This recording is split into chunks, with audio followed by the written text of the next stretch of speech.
नमस्कार मित्रों। उत्तर प्रदेश शिक्षा सेवा चयन आयोग ने यूपीटीटी 2026 या उत्तर प्रदेश शिक्षक पात्रता परीक्षा 2026 का विज्ञापन जारी कर दिया है। तो यूपीटीटी फॉर्म भरने की इस प्रक्रिया में इस बार आयोग ने ओटीआर को भी शामिल किया है। ओटीआर मतलब वन टाइम रजिस्ट्रेशन, जिससे कि आने वाले एग्जाम्स में हमें फॉर्म भरने की लंबी प्रक्रिया से आज़ादी मिलेगी। तो चलिए शुरू करते हैं। यूपी टेट का फॉर्म भरने के लिए हमें uptet.upessc.org वेबसाइट पे जाना पड़ेगा। तो अभी जब हम इस वेबसाइट पे जाएंगे और यहाँ पे आप अगर न्यू कैंडिडेट हैं तो इस पर क्लिक करेंगे, अगर आप पहले से ही रजिस्ट्रेशन करके रखे होंगे तो आप इस पर क्लिक करेंगे। तो मान लीजिए हम न्यू कैंडिडेट हैं, तो इस पर क्लिक करने के बाद हमारा कुछ ऐसा इंटरफेस या हमारा ऐसा एक पेज आ जाएगा जिसमें हमारी अपनी पर्सनल डिटेल्स होंगी। जैसे कि हमारा नाम क्या है, पूरा नाम आप इसमें डालेंगे, जो भी आपके 10th की मार्कशीट के हिसाब से रहेगा उसको वापस री एंटर करेंगे। और फादर्स नेम रहेगा, री एंटर फादर्स नेम। वैसे ही मदर्स नेम, मदर्स का नाम फिर से वापस आप भरेंगे, आपकी जो भी डेट ऑफ बर्थ है वो, और आपका जो भी जेंडर है उसको, जेंडर को कंफर्म करने के बाद आप अपने कॉन्टैक्ट एंड आइडेंटिटी की तरफ बढ़ेंगे, जो कि आपका दूसरा भाग है फॉर्म का। इसमें आपको अपना आधार कार्ड ओटीपी के थ्रू वेरीफाई करना होगा।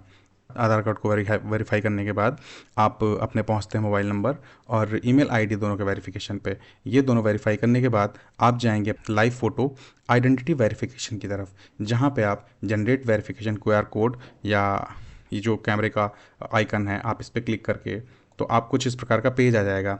तो ये क्यूआर कोड हमें इसलिए मिल रहा है क्योंकि अगर हमारा मान लीजिए हमारे लैपटॉप या हमारे पीसी का कैमरा अच्छा नहीं है, तो हम इस क्यूआर कोड को अपने फ़ोन के क्यूआर स्कैनर से स्कैन करके अपना एक सेल्फी ले सकते हैं। अन्यथा अगर आपका कैमरा ठीक ठाक है पीसी का, तो आप इस पर क्लिक करके आगे बढ़ सकते हैं, जिसमें कुछ इस प्रकार का अगला पेज हमको मिलेगा।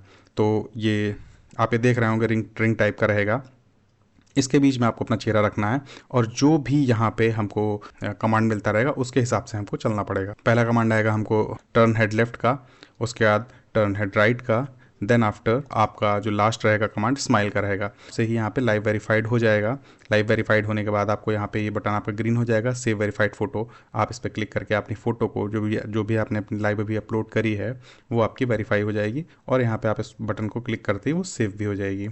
अगले सेक्शन की तरफ बढ़ेंगे, जो कि है हमारा सिक्योरिटी क्रेडेंशियल्स। यहाँ पे आप अपना पासवर्ड बनाएंगे, और पासवर्ड में एक थोड़ा सा ध्यान रखिएगा कि कुछ वर्ड्स रहें, जैसे ABCD वगैरह जो भी रहे आपका, और कुछ स्पेशल कैरेक्टर जैसे @ या हैश। और मतलब ये इसलिए ताकि पासवर्ड थोड़ा सा आपका स्ट्रांग रहे। इसके बाद आप अपनी अकाउंट रिकवरी के लिए आपको यहाँ पे कुछ भी अपना एक क्वेश्चन सेलेक्ट करना होगा, जैसे आपका पहला स्कूल का था या आपका जो भी रहे, इस प्रकार का आप देख लीजिएगा। इसके बाद आप रजिस्टर एंड प्रोसीड नेक्स्ट पे क्लिक करके आगे बढ़ सकते हैं। यहाँ से आप मेन एप्लीकेशन की तरफ आगे बढ़ेंगे या मेन OTR की तरफ आगे बढ़ेंगे, जो कि रहेगा आपका candidate name, father's name, date of birth, mother's name, gender, ये आप पहले ही डाल चुके हैं।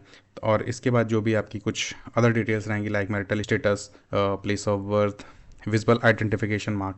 तो यहाँ पे आपको एक समझना होगा, विजिबल आइडेंटिफिकेशन मार्क्स में जैसे आपके चेहरे पे अगर किसी प्रकार का कोई विजिबल, जैसे मान लिया मसा है या किसी प्रकार का कोई जन्मजात दाग है या तिल है या आपकी हथेली पे या आपकी बॉडी के किसी ऐसे पार्ट पे निशान है, तो आप उसको यहाँ पे मोल ऑन राइट चीक और लेफ्ट चीक, ठीक है। इसके बाद आप कैटेगरी एंड स्पेशल रिजर्वेशन की तरफ बढ़ जाएंगे, जहाँ पे आपको अपनी जो भी आपकी कैटेगरी रहेगी वो आप सेलेक्ट करेंगे। जैसे कि किसी की OBC है तो OBC कर सकता है। तो OBC में भी 2 प्रकार की होती हैं, नॉन क्रीमी, क्रीमी लेयर, तो वो भी आप यहाँ पे सेलेक्ट कर सकते हैं। बाकी कैटेगरी सर्टिफिकेट नंबर और कैटेगरी जो भी सर्टिफिकेट इशू डेट होगी उसको आप करेंगे। फिर आपकी इशूइंग अथॉरिटी में जैसे तहसीलदार हो गया या आपका जो भी SDM वगैरह होते हैं, जो भी वहाँ पे मतलब अथॉरिटी होगी जिसका सिग्नेचर होगा या जिसकी मोहर होगी, उसको आप कर सकते हैं। और जो भी जिस स्टेट के थ्रू आपका सर्टिफिकेट जारी किया गया है उस स्टेट के। इसके बाद अपना आप आधार लिंक्ड मोबाइल नंबर, जो भी आपका 10 डिजिट का मोबाइल नंबर है, आप यहाँ पे डालेंगे। टेलीफोन नंबर वैसे आजकल कोई रखता नहीं है, बट अगर फिर भी आपके पास है कोई पुराना टेलीफोन तो आप डाल सकते हैं। एंड इसके बाद आ जाएगा ये फिजिकली हैंडीकैप्ड के लिए सेक्शन है। अगर आप उस कैटेगरी से आते हैं तो आप उसमें कर सकते हैं। बाकी ये एज रिलैक्सेशन आयोग के नियमावली के मुताबिक जो भी एज रिलैक्सेशन आप अपना एज रिलैक्सेशन लेने के लिए यहाँ पे भर सकते हैं। अपनी category certificate number, certificate issue date, issuing authority, Aadhaar linked mobile number जो भी आपका रहे, ये सब सारी डिटेल्स, PWD सर्टिफिकेट नंबर, उसमें आपका UDID नंबर रहेगा, वो भी आप भर के बाकी अगर एज रिलैक्सेशन आप चाहते हैं तो आपकी जो भी कैटेगरी रहेगी उस कैटेगरी को भर के आप यहाँ पे सेव एंड नेक्स्ट स्टेप करके आप नेक्स्ट पेज पे चले जाएंगे। तो यहाँ पे आप अपना एड्रेस भरेंगे जो कि आपका पहला परमानेंट एड्रेस रहेगा, जो कि आपके आधार कार्ड पे है या जो भी आपके डोमिसाइल पे है उसको आप यहाँ पे भरेंगे। उसको भरने के बाद ये अगर आपका करस्पॉन्डेंस अगर आप सेम जगह पे ही रह रहे हैं या अगर आप अपने पत्राचार का पता सेम रखना चाहते हैं परमानेंट वाला, तो आप इसको सेम एज परमानेंट कर देंगे। अन्यथा अगर आप जैसे मान लिया किसी अदर डिस्ट्रिक्ट में रहते हैं, मूल जो घर है वो रायबरेली में है और आप लखनऊ में रह के तैयारी कर रहे हैं, कहीं और बाहर रह के तैयारी कर रहे हैं, आप चाहते हैं कि आपका पत्राचार का पता आपका लखनऊ वाला रहे, तो आप अपना करस्पॉन्डेंट एड्रेस में जो जहाँ पे आप रहते हैं वो डाल सकते हैं। ठीक है, इसको आप सेव एड्रेस एंड नेक्स्ट करके नेक्स्ट पेज पे जा सकते हैं। नेक्स्ट पेज पे ये सबसे इंपॉर्टेंट पेज होने वाला है क्योंकि यहाँ पे आप अपनी क्वालिफ़िकेशन करेंगे। कुछ इस प्रकार का इंटरफेस आपको दिखाई पड़ेगा और यहाँ पे जब आप एग्ज़ाम लेवल में आएंगे तो आपको यहाँ पे 5 क्वालिफिकेशन लेवल्स दिखाई पड़ेंगे, 10th 12th graduation, PG and आपका ट्रेनिंग क्वालिफिकेशन जिसमें आपने बीएलएड या बीएड किया है। तो आप अगर जो भी आपने करके रखा है उसको आप भरेंगे और शुरुआत करेंगे 10th से। तो आपने 10th पे एग्ज़ाम लेवल में से 10th हाई स्कूल सेलेक्ट किया और आपका जो भी बोर्ड रहा यूपी बोर्ड सीबीएसई वो आप भरेंगे, सब्जेक्ट जो भी आपके रहे वो भरेंगे, passing year, roll number, marksheet, marks obtained, total marks, ये सब भर के आप इसको ऐड एंट्री करेंगे। फिर जैसे ही ऐड हो जाएगा एग्ज़ाम लेवल में आप 12th इंटरमीडिएट सेलेक्ट करेंगे और आपका जो भी बोर्ड रहा है फिर इसके सब्जेक्ट्स पासिंग सेम वैसे ही इसको फिर से ऐड एंट्री करके फिर आप आगे बढ़ जाएंगे। फिर आप सेलेक्ट लेवल में जाएंगे, सेलेक्ट लेवल में आपको इस बार अब ग्रेजुएशन सेलेक्ट करना है तो आप अपना ग्रेजुएशन सेलेक्ट करेंगे। जिस भी बोर्ड से आपने ग्रेजुएशन किया है उसको सेलेक्ट करेंगे, सब्जेक्ट जो भी आपके रहे, जो भी सब्जेक्ट आपके रहे हों उनको भरने के बाद आपका जो भी बाकी डिटेल करने के उसको भी आप ऐड एंट्री करके प्रोसीड टू नेक्स्ट करेंगे। प्रोसीड टू नेक्स्ट करने के बाद आपका पीजी अगर हो रखा है तो आप पीजी करेंगे। अगर आपने पीजी नहीं किया है तो आप इस पोस्ट ग्रेजुएशन की जगह पे आप अपना जो भी आपका ट्रेनिंग क्वालिफिकेशन है बीएड और बीटीसी वो भरेंगे, जिस बोर्ड से किया है, जो सब्जेक्ट्स आपके रहे हैं, पासिंग ईयर क्या था, रोल नंबर क्या था, मार्कशीट नंबर क्या था, मार्क्स ऑब्टेन्ड आप मतलब कितने मार्क्स मिले हैं ये मार्क्स ऑब्टेन्ड और टोटल मार्क्स, और बाकी जो परसेंटेज है ये जब आप दोनों डाल देंगे मार्क्स ऑब्टेन्ड और टोटल मार्क्स डालेंगे तो ये स्वतः ही अपने आप ले लेगा। जैसे मान लिया टोटल मार्क्स आपका 1000 था और आपको 800 मार्क्स प्राप्त हुए थे तो ये अपने आप स्वतः ही 80% ले लेगा। इसके बाद आप ऐड एंट्री करके ये आपको एक नीचे प्रोसीड नेक्स्ट का बटन दिखाई पड़ेगा जिस पे आप क्लिक करके आप नेक्स्ट पेज की तरफ बढ़ जाएंगे जहाँ पे ट्विंस डिटेल्स नाम से पेज आएगा। तो इसमें क्या है ना कि अगर आपका यदि आपका कोई जुड़वा भाई या बहन है तो ये उसके लिए, वैसे तो अधिकतर लोगों के नहीं होते हैं, यदि किसी का है तो वो यस क्लिक करेगा और जो भी जेंडर रहेगा उसका जेंडर डालेगा, उसका नाम डालेगा एज़ पर आधार कार्ड, और अगर वो इस एग्ज़ाम में अपीयर हो रहा है या नहीं हो रहा है, मान लिया नहीं भी हो रहा है तो यहाँ पे कुछ नहीं, लेकिन यदि वो हो रहा है तो उसका आधार नंबर, वोटर आईडी वगैरह यहाँ पर रहेगा। ठीक है, इसके बाद आप सेव एंड नेक्स्ट स्टेप करके आगे बढ़ जाएंगे और यदि कोई नहीं है तो भी आप सेव एंड नेक्स्ट स्टेप करके नेक्स्ट पेज पे पहुंच जाएंगे। यहाँ पे ये भी सबसे महत्वपूर्ण पेज होने वाला है क्योंकि यहाँ पे आपको डॉक्यूमेंट्स अपलोड करने हैं, जिसमें सबसे पहला है आपकी passport size photo and signature. Photo आपकी 3 से 300 KB की रहेगी और सिग्नेचर आपका 10 से 200 KB के बीच में रहेगा। अपनी जब फ़ोटो और सिग्नेचर अपलोड कर लेंगे तो फिर आपका जो भी आइडेंटिटी प्रूफ है उसकी तरफ आगे बढ़ेंगे। मान लीजिए आप वोटर आईडी लगाना चाहते हैं या आधार कार्ड लगाना चाहते हैं तो इनमें से कुछ भी क्लिक करके उसका जो भी नंबर हो, आईडी का जो भी नंबर हो, जैसे आधार कार्ड का जो भी आपका XYZ नंबर होता है 12 अंकों का, वो अपना यहाँ पे फिल करके, और ये सारे डॉक्यूमेंट्स जो भी रहेंगे इधर आधार कार्ड और जितने भी और आपके डॉक्यूमेंट्स अपलोड होने वाले हैं ये सब PDF में रहेंगे और इनका साइज रहेगा 50 से 500 KB, 50 से 500 KB। ठीक है, 50 से 500 KB इनका रहेगा। इसके बाद आप अपना आधार कार्ड अपलोड कर चुके होंगे, उसके बाद आप 10th की मार्कशीट को अपलोड करेंगे और 12th की मार्कशीट अपलोड करेंगे, ग्रेजुएशन की मार्कशीट अपलोड करेंगे, ट्रेनिंग सर्टिफिकेट आपको जो भी मिला है वो आप यहाँ पे सेलेक्ट PDF में आपका कैटेगरी सर्टिफिकेट रहेगा, इसको यदि आप फिजिकली हैंडीकैप्ड कैंडिडेट हैं तो अपना डिसेबिलिटी सर्टिफिकेट भी यहाँ पे अपलोड करेंगे। इसके बाद आपका हैंड डिक्लेरेशन सादे वाइट पेपर पे लिख के उसकी फ़ोटो लेके, और ये आपका JPG या PNG में रहेगा तो इसको भी आप अपलोड करेंगे और अपलोड करने के बाद इसको proceed to preview and submit में आप क्लिक करके आगे की ओर बढ़ेंगे, जहाँ पे आपका जो भी है OTR प्रोफाइल प्रीव्यू पूरा आ जाएगा कि आपका नाम क्या है, डेट ऑफ बर्थ क्या है, जो भी आपको इसमें संशोधन करना होगा। मान लिया अगर इससे कुछ भी गलत हो गया है तो उसको आप यहाँ पे एडिट का बटन दिया हुआ है, इस पर क्लिक करके आप उसको एडिट कर सकते हैं। प्रीव्यू में आप आके अपना सारा विधिवत like address details, academic qualifications, uploaded documents आप अपना देख सकते हैं। इसके बाद आप OTR प्रोफाइल डिक्लेरेशन की तरफ बढ़ेंगे, जहाँ पे आपको इस बॉक्स को टिक करके कंप्लीट OTR फाइल पे क्लिक करना होगा, जिसके बाद आपका OTR प्रोफाइल पूरी तरीके से कंप्लीट हो जाएगा। तो कुछ इस प्रकार का डैशबोर्ड खुल के आ जाएगा आपका, जहाँ पे OTR डिटेल्स रहेंगे। आपने रजिस्ट्रेशन कर लिया है, OTR डिटेल्स फिल किए, देन आफ्टर आप अब एग्ज़ाम्स की तरफ बढ़ेंगे। एग्ज़ाम वाले सेक्शन पे आप जब क्लिक करेंगे तो आपको एक इस प्रकार का इंटरफेस खुल के आ जाएगा, जिसमें आपको UPTT 2026 इसका आप इन्फो गाइड, इसके इंस्ट्रक्शंस वगैरह रहेंगे, वो आप चेक कर सकते हैं।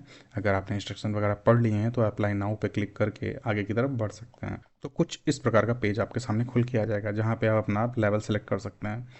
जैसे कि आप प्राइमरी या अपर प्राइमरी या दोनों पेपर दोनों का फॉर्म भरना चाहते हैं। अब यहाँ पे हमें इस चीज़ का ध्यान रखना होगा, मान लीजिए हम प्राइमरी सेलेक्ट करते हैं तो हमें इस चीज़ का एक थोड़ा सा ध्यान रखना पड़ेगा। इस बार कुछ गवर्नमेंट का ऑर्डर ऐसा भी है कि जो पुराने टीचर्स हैं जिन्होंने TT पास नहीं किया है, तो इस बार उनको भी टेट पास करने के लिए बोला गया है। तो यदि आप पुराने प्रैक्टिसिंग गवर्नमेंट टीचर हैं तो आप इसको यहाँ पे यस सेलेक्ट करेंगे, और आपका जो भी डिटेल्स रहेगा, जैसे क्या टाइप है, प्राइमरी के हैं या अपर प्राइमरी के हैं, तो आप वो अपना फिल करेंगे, प्राइमरी अपर प्राइमरी। या इसके बाद आपका ऑर्गेनाइजेशन या स्कूल का नाम क्या है वो आप फिल करके, आपकी डेट ऑफ ज्वाइनिंग जो भी रहे उसके हिसाब से आप कैलकुलेट करके आपका जो भी डेट ऑफ रिटायरमेंट है वो क्लिक करेंगे, और आपकी मानव संपदा ID क्या है वो भी आप यहाँ पे क्लिक करेंगे। फिर आपकी जो भी फर्स्ट लैंग्वेज तो हिंदी मैंडेटरी है ही, उसके बाद दूसरी लैंग्वेज जो भी इंग्लिश वगैरह आप भरना चाहते हैं तो वो आप यहाँ पे सेलेक्ट कर सकते हैं। यदि आप शिक्षक नहीं हैं, नॉर्मल आप अपेयरिंग स्टूडेंट हैं या B.Ed या BTC पास हैं, तो आप यहाँ पे नो क्लिक करेंगे, और जो भी आपकी क्वालिफिकेशंस हैं, स्नातक परीक्षा इत्यादि, ये सब आप यहाँ पे देख सकते हैं। उस हिसाब से आप इसको फिल करके फिर आप आगे बढ़ेंगे। यहाँ पे आप अपना यूनिवर्सिटी या बोर्ड का नाम लिखेंगे, यहाँ पे अपना बोर्ड या यूनिवर्सिटी बनेंगे, और आप अगर यदि पास हैं तो पास, और यदि आप अपेयरिंग में हैं तो आप अपेयरिंग। यदि आप पास हैं तो आपको यहाँ पे जो भी आपकी मार्कशीट की डेट होगी वो आपको लिखनी होगी, और फर्स्ट लैंग्वेज यहाँ पे भी हिंदी आपके मैंडेटरी है। सेकंड लैंग्वेज आप जो भी सिलेक्ट करना चाहें, लाइक इंग्लिश, संस्कृत, उर्दू, इन तीनों में सेलेक्ट कर सकते हैं। और आप अगर दोनों पेपर देना चाहते हैं तो आप दोनों दे सकते हैं। इसके बाद दोनों देने के बाद आपका जो भी सब्जेक्ट ग्रुप रहेगा, और ये पेपर 2 वालों के लिए भी रहेगा कि जो भी सब्जेक्ट ग्रुप रहेगा, सोशल साइंस, आर्ट और साइंस एंड मैथमेटिक्स, तो ये दोनों में से आप जो आपका जो भी ग्रुप है आप वो सेलेक्ट करके फिर आपकी जो भी क्वालिफिकेशन रहेंगी उनको आप सेलेक्ट करेंगे, और आप अपना बोर्ड क्वालिफिकेशन स्टेटस, आप पास्ड हैं या अपेयरिंग है या फाइनल ईयर में हैं, जो भी है। और आपकी अगर आप पास्ड हैं तो आपकी जो भी पास हैं तो आपकी जो भी डेट ऑफ ग्रेजुएशन है वो आप भर के, जो भी अपर प्राइमरी की आपकी क्वालिफिकेशंस हैं उनको आप यहाँ पे फिल करेंगे, और जो भी आपका बोर्ड है अपर प्राइमरी, जो भी आपकी डिग्री का बोर्ड है वो क्वालिफिकेशन स्टेटस आप पास हैं या पेयरिंग में हैं, और जो भी मार्क्स वगैरह रहेंगे, डेट ऑफ ग्रेजुएशन जो भी आपकी डेट रहेगी।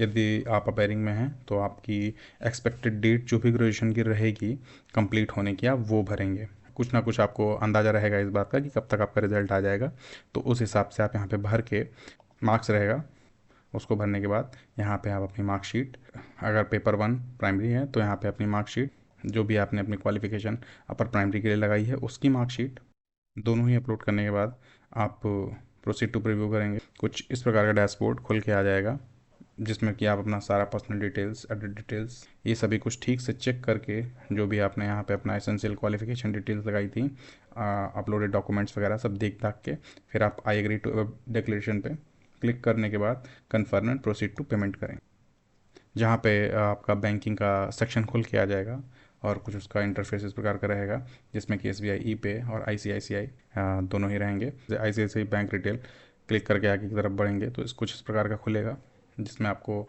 नेट बैंकिंग, डेबिट, क्रेडिट और UPI 4 ऑप्शन मिलेंगे।